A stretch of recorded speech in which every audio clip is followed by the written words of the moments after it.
Hello, my name is Gareth. You're watching the Hub Online Network. Today we're sitting with our local MLA Jackie Tegart, but let's get to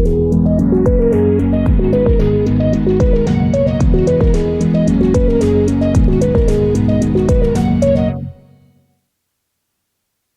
All right, so Jackie Tegart is in studio this time. Last time we talked to you was just before Canada Day, and we were virtually doing our interview. So, how have you been? Well, it's been an interesting spring and summer, and not just for me, but for everyone. Life in COVID is sometimes challenging, and as we look forward to what the fall and winter is going to look like, I'm sure a lot of people are really concerned about the news of a second wave and looking at the numbers and where the numbers are going in the province. What have been some of the the bigger concerns that people have? Like, is there anything specific that people keep bringing up that they're looking for answers about what the government is looking to do, provincial government, I should say, is looking to do before it becomes a problem? Well, as an opposition party, we've been very active in getting out and doing virtual meetings with different sectors in the province. We know that people are hurting, that financially they're hurting, that they're concerned about health care and making sure that everyone's safe, and that we don't open too early. I think going back to school has been a big challenge. Certainly some of the concerns I'm hearing is looking for consistency in message from public health. What are the rules and how do they apply to me, and how do they apply to me as I go out in my community and perhaps beyond? I think we had a lot of people for the first 3 or 4 months that never left our community. We were asked to stay at home and we did what we were asked. But as we start to go out a little bit more and as things opened up a bit, it was a bit eerie to make that first trip. I know that I went back to Victoria when the House was called back, and I drove to Victoria. We tried very hard to make sure that the people who attended on our behalf as the official opposition were able to get there safely, and I was able to drive, get on the ferry, and go to Victoria in a very safe manner. But even getting ready to go on that drive, what gas stations are open? Where do you stop? I packed food. On the ferry, you don't get out of your car. You've got a mask for any time you get out and you're around people. You don't know what the rules are. And it's just a very, very disconcerting time for everyone. I think we've also heard from small business, from industry, from just about every sector asking for what the rules are for them. And sometimes the rules have been less than clear. We, right at the beginning of COVID, as a party, as an opposition party, made a conscious decision that we would not politicize this health issue, that we would work with government, and you see that in the announcements from Minister Dix and Dr. Bonnie Henry, that often our health critic, Norm Letnick, was part of decision making, and we worked really hard to make sure that people knew that we were united and that we were on board. I think that that has worked extremely well.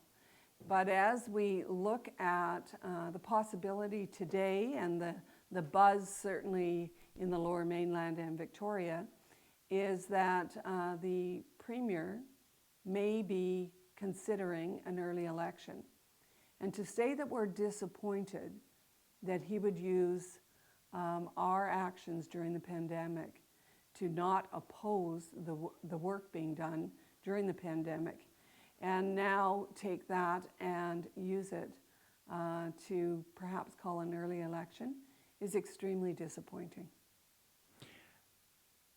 Before we get into the possibility of an imminent election, a snap election.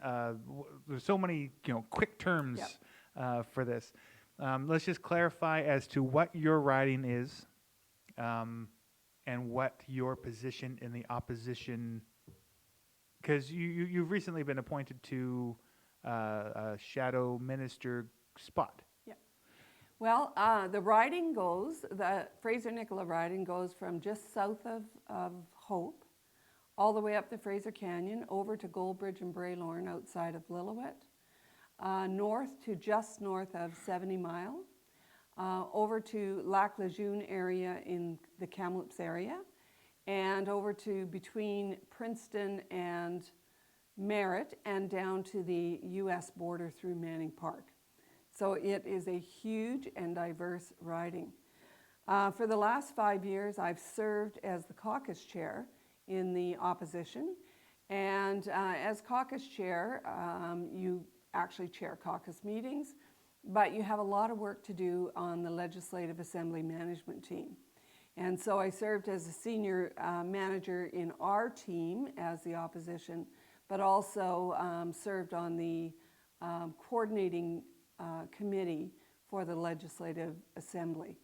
So lots of work being done on policy, on how we run the legislature, and you're responsible for security, staff, the smooth running of the legislature, etc.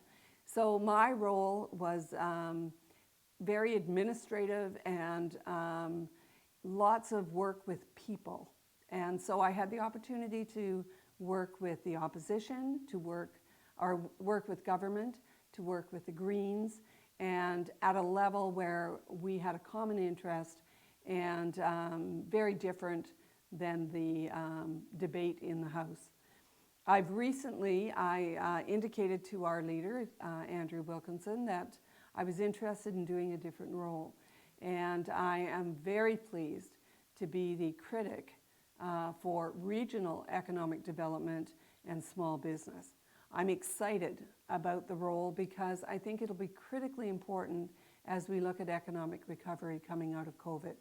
We're hearing from like thousands of small businesses about how difficult it is right now to try and be in business and to be successful. And we know that small business is the generator of jobs in British Columbia. So I'm excited in this new role. I'll be working with Jazz Johal and Ben Stewart in this critic role of this ministry. And I can't wait to get going. That was very exciting. So what do you criticize then? What is an example of what you would talk about? Well, it would be things like we've done a lot of virtual roundtables with small business, with parents concerned about schools, with just about any issue that you could think of that people are concerned about during COVID. And we take those messages into the House. So we do it during question period, we do it during debates on estimates. During the estimate process, the critic goes through the minister's budget line by line.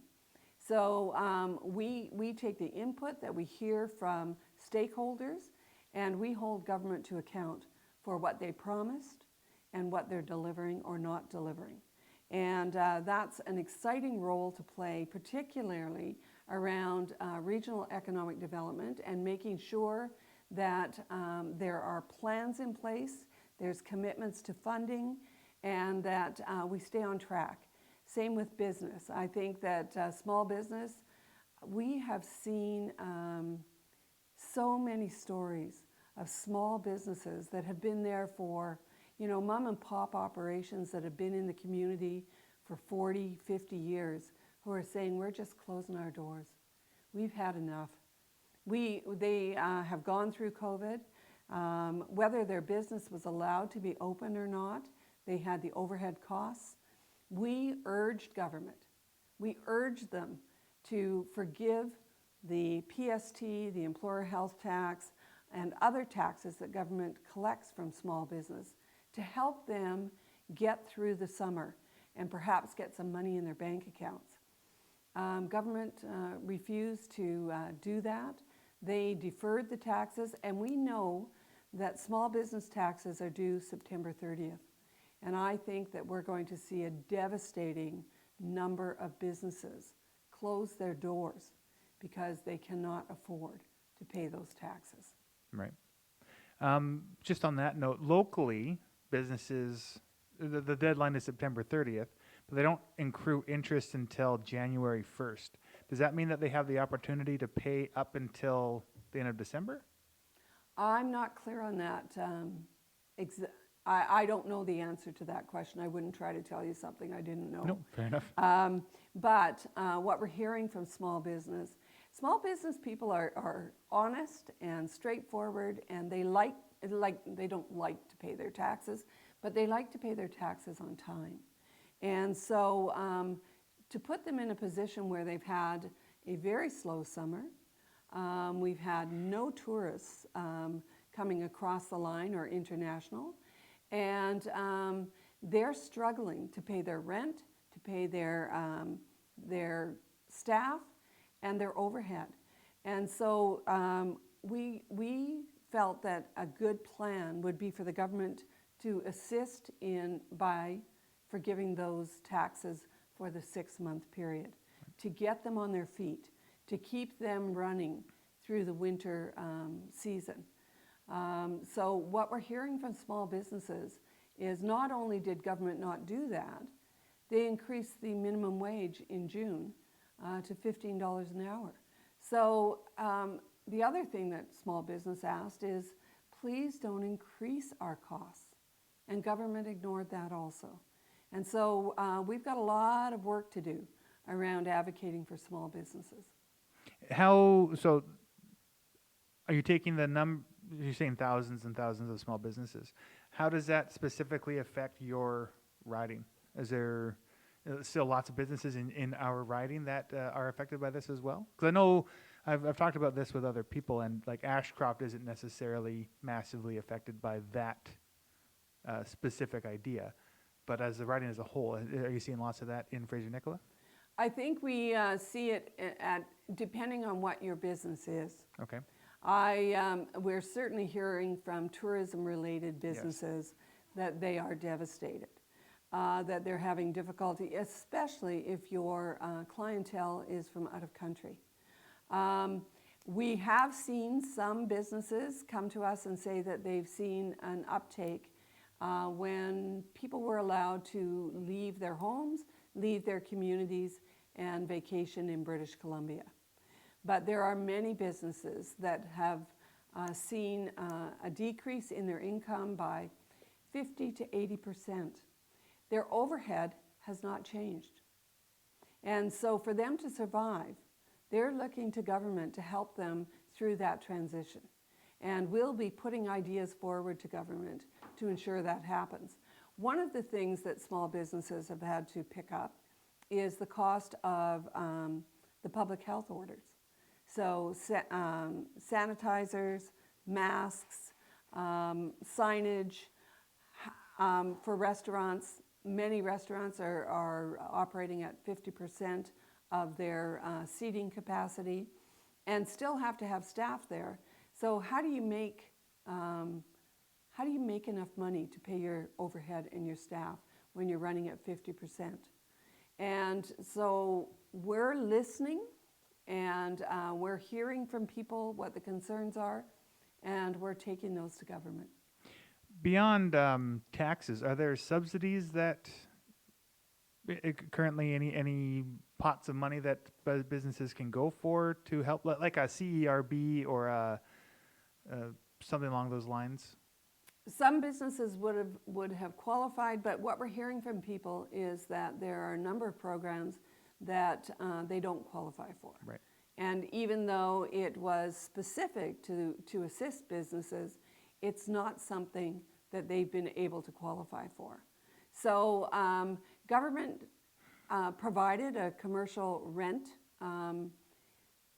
subsidy, but most of the businesses we talked to indicated that it was so heavy in paperwork and in red tape that it required a partnership between the landlord and the business that's renting, that they didn't bother going through the process because it was so cumbersome. And you feel that giving a break on certain taxes between now and next year would mitigate this problem for the next 6 months? What do we need to do in order to ensure that our businesses' doors stay open? If you're a restaurant owner in one of our small communities and you were closed for the first 3 months of COVID and you had to pay your rent, you had food in your freezers and in your fridges, and you had to, that food spoils or you give it away. If you were lucky enough to be able to do a takeout, how long did it take for you to make enough money to keep your kitchen open to run a takeout service? And that wasn't just for 1 month. That was for an extended period of time. And so the question is, what are small businesses asking for and what would help them out? And so we do roundtables with small businesses across the province and ask them, what are the biggest challenges for you to keep your doors open? So we have some small businesses in many communities that did very well during COVID. I think that I recently sent out a newsletter and said my gardens never looked so good, because for people to survive the lockdown, many of us spent a lot of time in the garden. That was sort of how you stayed healthy, how you got outside, and how you produced something. And so I would suspect that many garden centers would tell you they did quite well in the spring. But you talk to a restaurant owner whose doors were closed and who, it took quite some time for people to get the message that their doors were open for them to take food home, and how cautious people were about not buying food from elsewhere, right? So I would suspect that we've had businesses like hardware stores, food stores, gardening centers, etc. I think we could all name a number of them that would tell you they did pretty well because people stayed home and they supported their local businesses. But we also have a segment of the business community that weren't so lucky. And I would suspect they are still struggling. Right. And I think that it's important that government not do a blanket program that they think fits everybody, because it doesn't. We need to listen to small businesses, and we need to look at ways that government can help them. Well, it really has been a shame with small businesses. Have you been in talks with people like Deb Arnott and Community Futures? Are they involved or at the table with any of this stuff? Or Absolutely. We've done, I think, 2 roundtables in Fraser-Nicola, and we've got one planned for next week. And there are organizations that are out there working very hard to support small businesses, but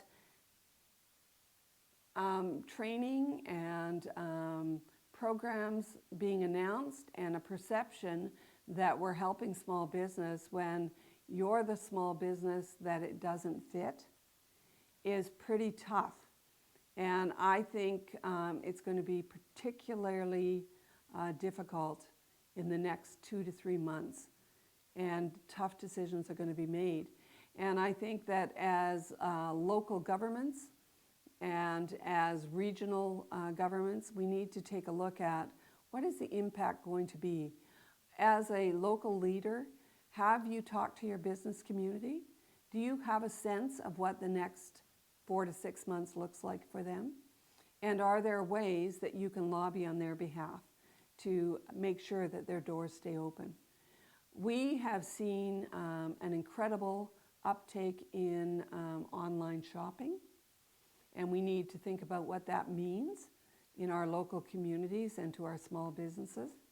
And although there may be some opportunities when you look at that wave of online shopping, it also impacts every business in our region. So we're in a new world. COVID has been extremely disruptive, and it has disrupted in a way that wasn't 1 week. You know, sometimes things happen in the world and things change for 5 to 7 days, and then people go back to the old ways. I don't know that we're going to go back to the old way. And we need to be thinking about what we value in communities, what makes our communities healthy, and I think small business is part of that. And it may look different given 2 to 3 years down the road. But I think we need to be thinking about that, and we need to be planning for that rather than just letting it happen. Well, in the short term, one of the things, of course, on the horizon is the possibility of a second wave of COVID. I haven't heard Adrian Dix or Bonnie Henry say anything about the possibility of shutting everything down again. But in BC, COVID numbers on the rise and maintaining at about 105 people a day on average. If we go any higher, do you think that there's the possibility of another lockdown? Well, I think it would be very difficult to go back. I think that Dr. Henry has been very considerate in what she has asked us to do. I don't know that, I think that she has been pretty clear that we likely will not go back to a total lockdown. But that's not to say that things can't change. So she has done an absolutely excellent job as a public health officer. We've worked with her with our previous government, and she is a public health officer for British Columbia. So I think she's done an excellent job. I think we'll listen to what she has to say and follow her direction. And she has the expertise that keeps us safe. Okay. Well, let's jump into probably the most meatiest bit of what's going on recently, and that is, of course, the opportunity to have a snap election, as mentioned before. So let's talk about the pros and cons to both the Liberals and the NDP side to what a overnight election might mean to the province. Well, to say that we would be disappointed to have John Horgan call an election, an early election in the next couple of weeks, would be an understatement. We've been very clear that we do not believe that it is the time to go to the polls, that we're in the middle of a pandemic.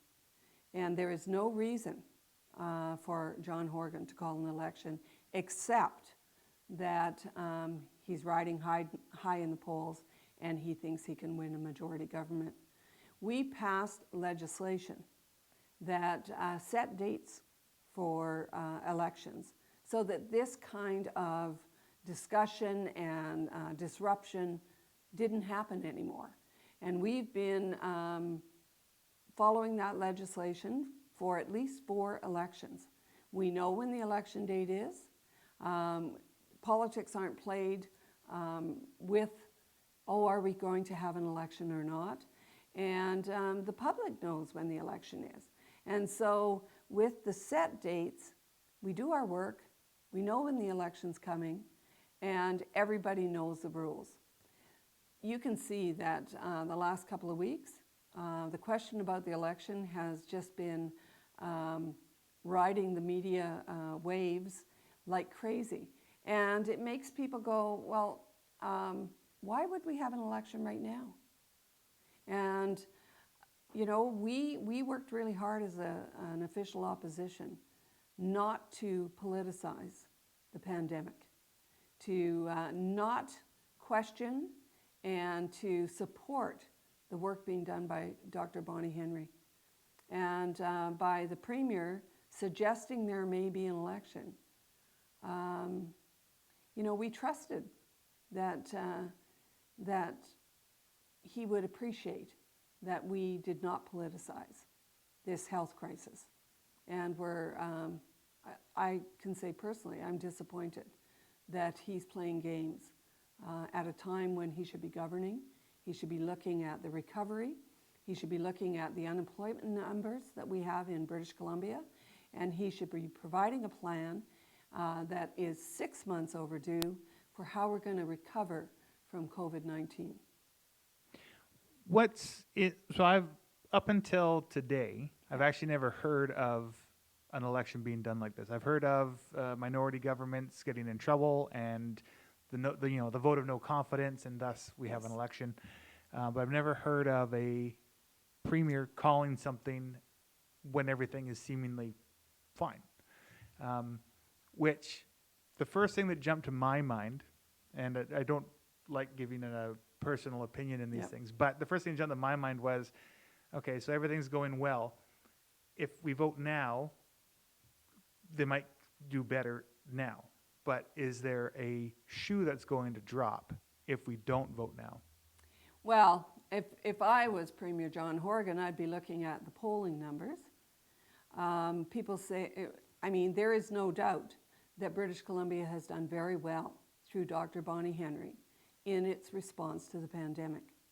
And so when people say to me that Premier Horgan has done a great job, British Columbia has done a great job.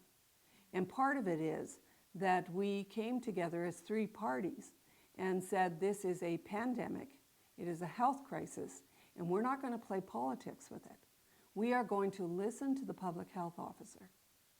Now, Premier Horgan has, his actions are reflected in the polls, and he is taking a political risk in considering an early election.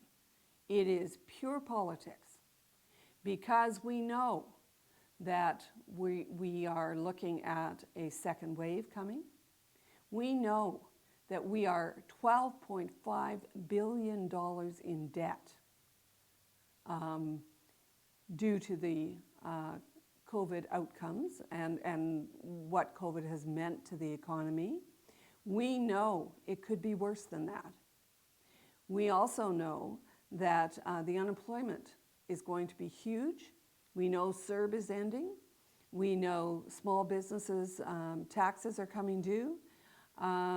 We have yet to see, quite honestly, the huge impact of COVID on our economy and on what it means to live in British Columbia. So if you're John Horgan, you're looking at the numbers and you've got no place to go but down.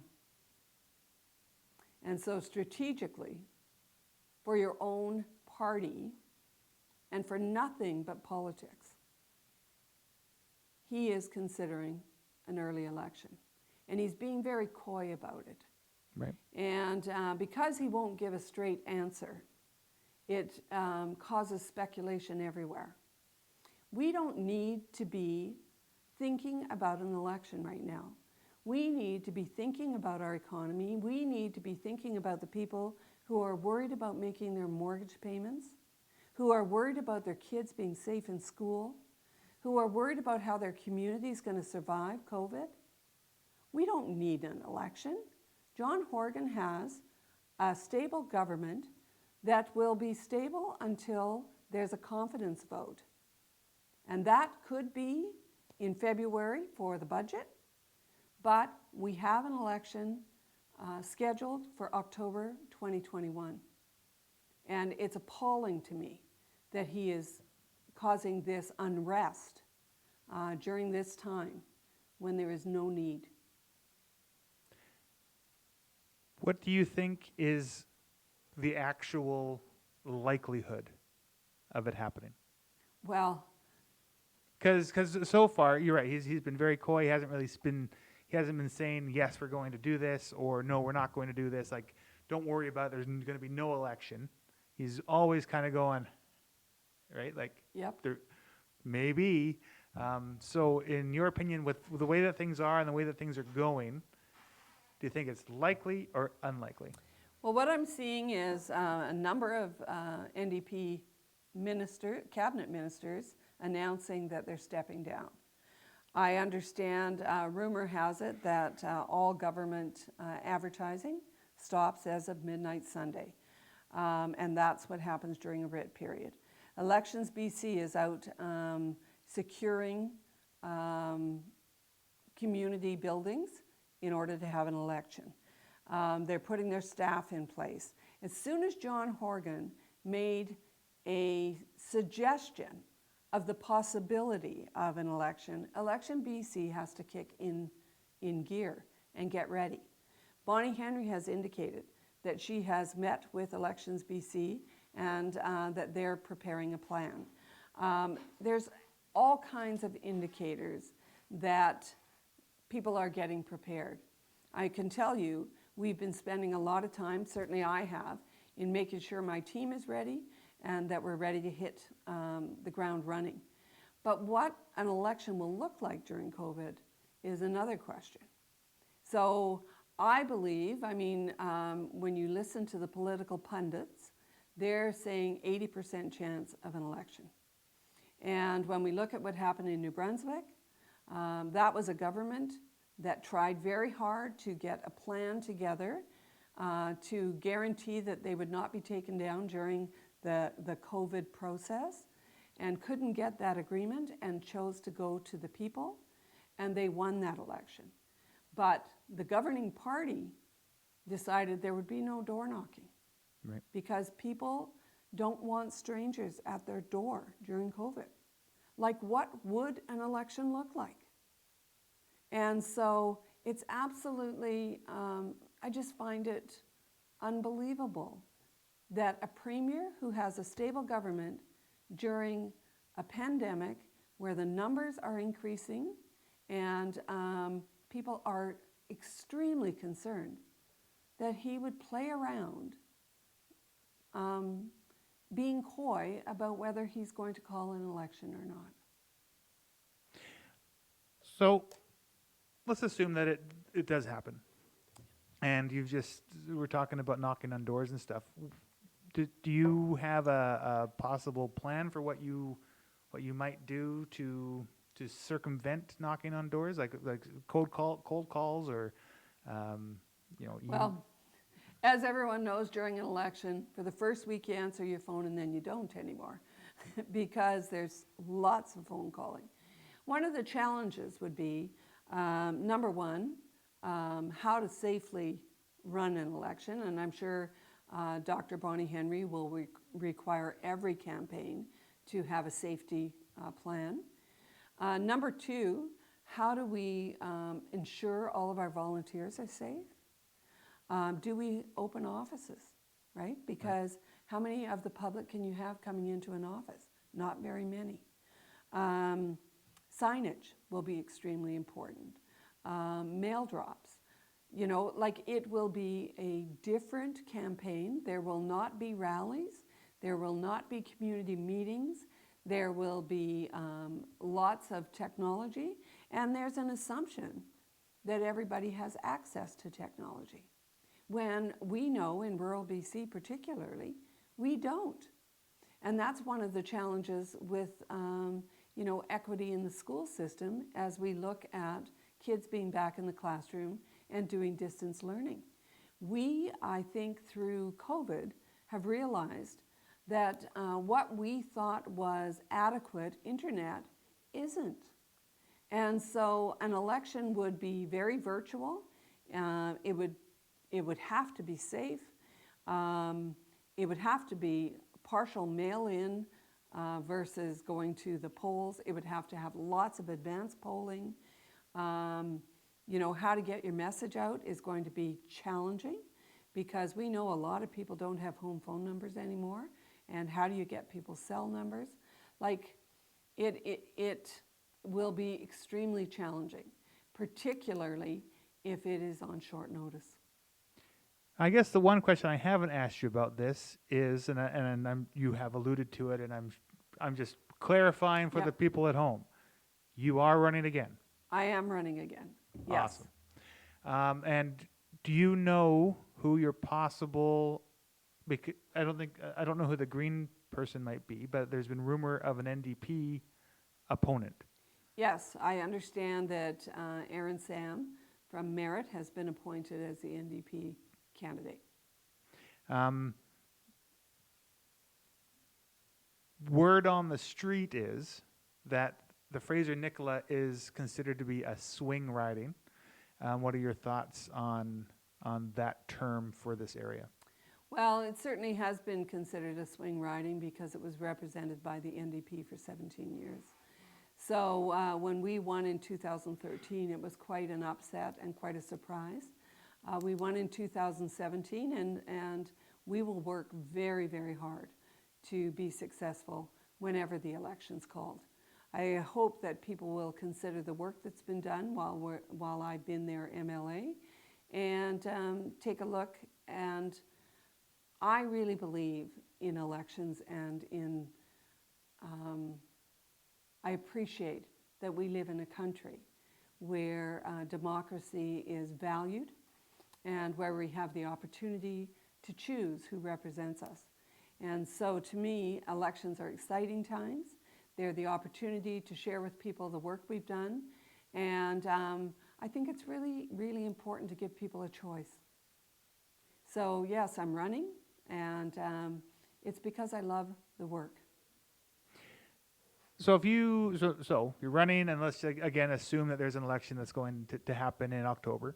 From what you ran on last time, what would some of the new campaign, what's what I'm looking for, the things that you want to do for the next 4 years, what would you say is a goal of yours?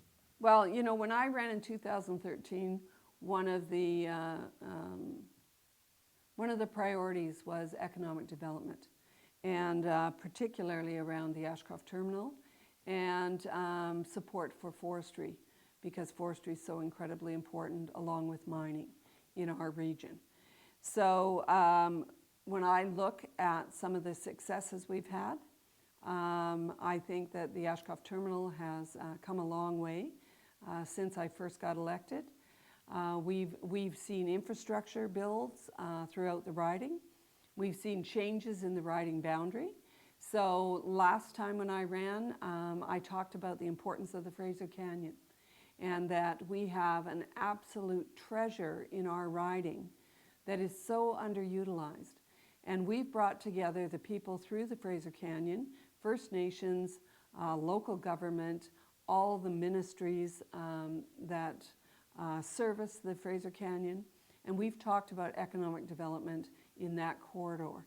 We are in the process of doing a master tourism plan for Yale to Lytton, and I'm excited to hear what communities are planning for economic development in that region. So we're talking about healthy communities where people have good jobs and where people can contribute to the place where they live. So I think that that work continues. Healthcare definitely has been an issue and will continue to be an issue. We've seen the opening of the emergency room in Merit, which was a huge project. We've certainly seen a very active health committee here in Ashcroft, Cache Creek area. There's lots of exciting things going on in the region. And it's not that we have to do it, it's that we're there to support people in the projects they want to do, and to make sure that if there's government support for that, we're at the table making sure that the advocacy is strong and focused, so that we can be successful in delivering dollars and government support to the region. And on a broader strokes, not just for the Fraser-Nicola, what do you feel would be some of the things that the Liberal Party could do different, I hate to say the word better, but different or better than the current government if the Liberals won the election? Well, my sense, I was 2 years while we were in government and have now been close to 4 since we've been in opposition. Way better being in government, I can tell you that, because you can get things done. But the important thing, I think, in my role that I played as caucus chair is I was able to build relationships with the Greens and with ministers in the NDP. And so we've been pretty successful in advocating as an opposition member to government for projects throughout the region. My sense of what are going to be the issues in British Columbia, I think we're all waiting with bated breath today to see what the recovery plan is that the government is tabling. 1.5 billion was approved by the legislature unanimously. All of us agreed that we needed recovery money. So we're awaiting the announcements today. I suspect that the government will use that $1.5 billion to set their agenda for an early election. I look at issues that are in the forefront in the province. The economy will be incredibly important. Jobs, family supporting jobs. I look at homelessness and the issues around tent cities, around people who are most vulnerable, and certainly talking to our critic on homelessness and poverty. She talks about the fact that we need to quit lumping everyone together, and we need to actually know what our homeless population is. We have people who are homeless because they cannot afford rent. We have people who are homeless because they have mental issues and addiction issues. We have people who are homeless because they are activists. You know, there are different reasons why people are homeless. And to lump everybody together into the same group, I think, has not proved successful for the government. I would suggest to you when the government was in opposition, they had all kinds of answers for how to fix the problems. But what we've seen is homelessness has gotten worse. Affordability has gotten worse. Mental health and addictions has gotten worse. And there are no simple answers. And I think that's going to continue to be a challenge and one that we all need to work together on. The other thing I think that we will, I think is an issue in British Columbia is the urban-rural split. We have way more in common than we have different. And I think that, when we talk about mining, and people think, when they think mining, they think about Highland Valley Copper. When people in Vancouver think mining, they think about Highland Valley Copper and a huge hole in the ground. But when I think about mining, I think about the number of head offices in Vancouver, the number of accounting firms that count on those head offices. And sometimes we forget how integrated we are with urban and rural. And if we don't have the natural resources working in rural BC, we don't have the infrastructure of head offices and support to those head offices working in the urban centers. And there's lots more in common than we have difference, and we need to take a look at that and how do we share that information. Because I think that we have seen a huge divide between above hope and below hope. One could say that up here we're beyond hope. No, I I'm always just say kidding. above I'm hope. just kidding. I've heard that, but my favorite saying is, I live above hope. Nice. You mentioned before that rural internet is a problem. Is that something that you would be looking at, or is that more of I know Brad Viss has talked about that. Is that more of a federal thing? I think it's a partnership. Okay. And I think that COVID has highlighted the weaknesses in the internet and in broadband. And so I think every one of us who is on a Zoom call and gets kicked out 2 or 3 times knows the frustration of not having appropriate broadband in our rural communities. And so we need to work with the federal government, with local government, and the provincial government to put a plan together that ensures there's equity across the province. And not just because of business. We need to think about that for education also. We have a lot of kids right now, or young people, who are attending university virtually. And the opportunity to stay home in Terrace should be the same as the opportunity to stay home in Burnaby. And so I think that, you know, as people learn to be comfortable with the new way, they may make choices that unless I need to be on the campus, I'm not going to spend money to go to the campus, to rent an apartment, to have to get a part-time job, etc. I'm way more comfortable doing my work at home. So I think that we're going to see shifts, and we need to make sure the infrastructure is there to support what choice people are making.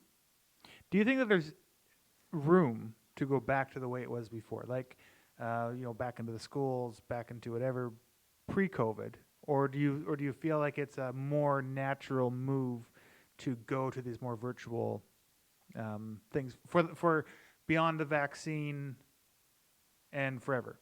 Well, I think that a number of people and families have reassessed, because I think the thing about COVID also is it made us slow down. It made us stay home.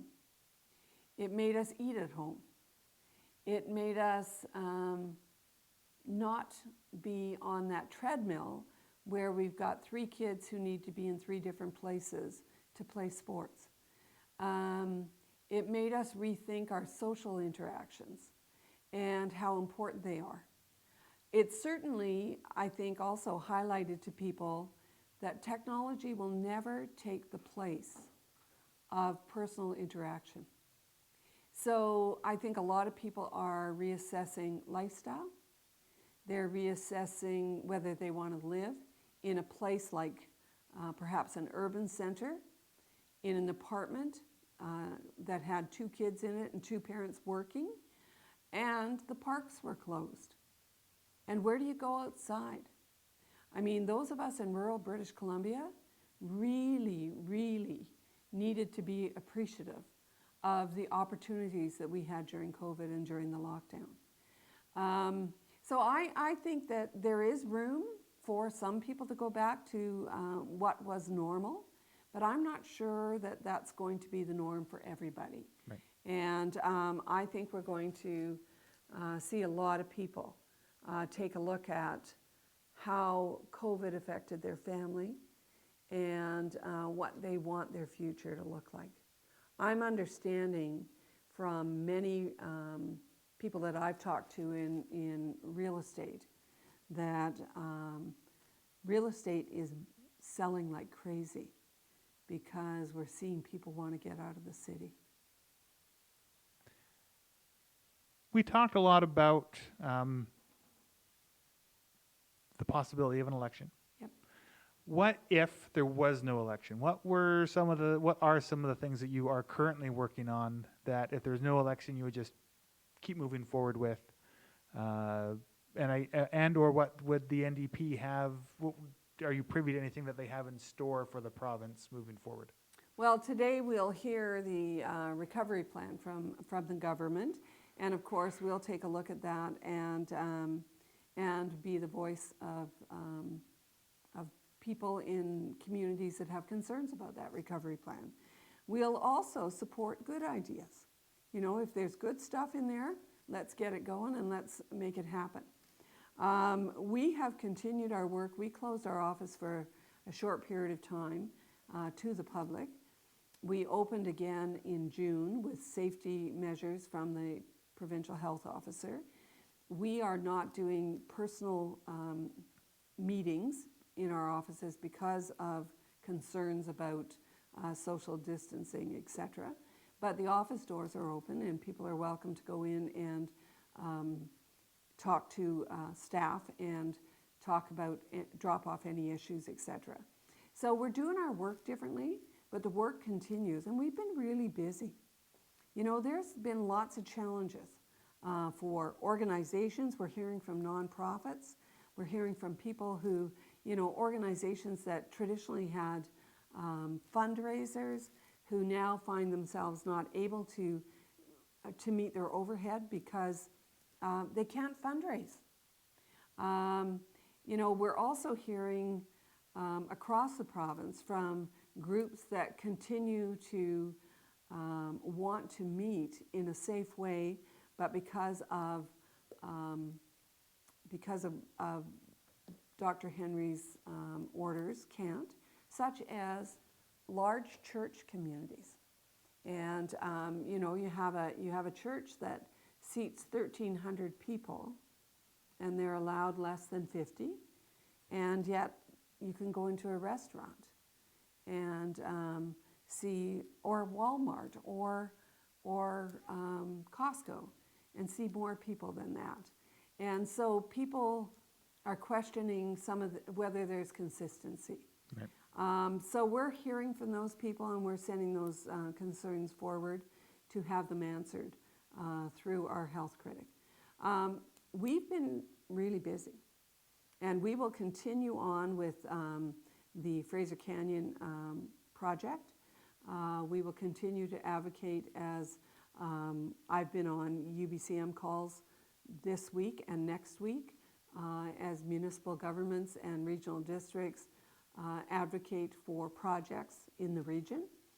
We'll do follow-up on those with each of the communities, and it will be life in the new norm.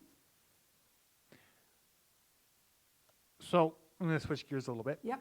So for you, I just want to see if you have an opinion on anything, or what provincial governments have a say over. Are you, so for local issues that are happening in Ashcroft and Cache Creek, are you privy to what has been going on between the SLU and the newly formed Ashcroft SLU Society? I will be meeting with them this week. Oh, interesting. Yes. Okay. Yes. Secondarily, what, if any, oversight does provincial government have over municipal government? Very limited. It is through the community charters and through legislation that the parameters for municipal governments, that's the rules. And so I think there's very limited opportunity to override municipal governments. Yeah, so at this moment in time, that's all of the because I'm assuming that we're going to be very busy with you in the next 3 weeks to a month. So I'm gonna let you go there, unless there's anything specifically that you wanted to bring up and talk about. Well, I would just like to say to everyone that we know it's been difficult, that ever since March, we have been living our lives differently. And I know that there's people who are very concerned and very scared to go out. I know that neighbors have been helping neighbors. Community have been setting up systems so that people who are alone can reach out and can be assisted. I'd just like to say that I'm very proud of how the community has responded to COVID. We can't ever say that we're COVID-free. We don't know who carries the virus. And every time I go out, I think to myself, if I got COVID, am I able to trace who I've been with? And as difficult as it is to be away from friends and to tighten your bubble, as the numbers go up, I want you to be very diligent about the public health officer's direction. She is an incredibly well-experienced epidemiologist who knows her business. and has led us through this in a stellar way. And so I want to thank you for following her lead. I want to ask people to stay safe. I want people to know that as a community we're doing well, and hopefully we come out the other end of this a better community. So thank you for the opportunity to be here. Thank you for the work you do, and it's a pleasure. Well, thank you very much. And that all being said, Dr. Bonnie Henry, if you are watching, wherever you are, we hope that you're having a fantastic day. Thanks, everybody. Thank you, Jackie. Thank and you. We'll see you again soon, I'm sure. You bet.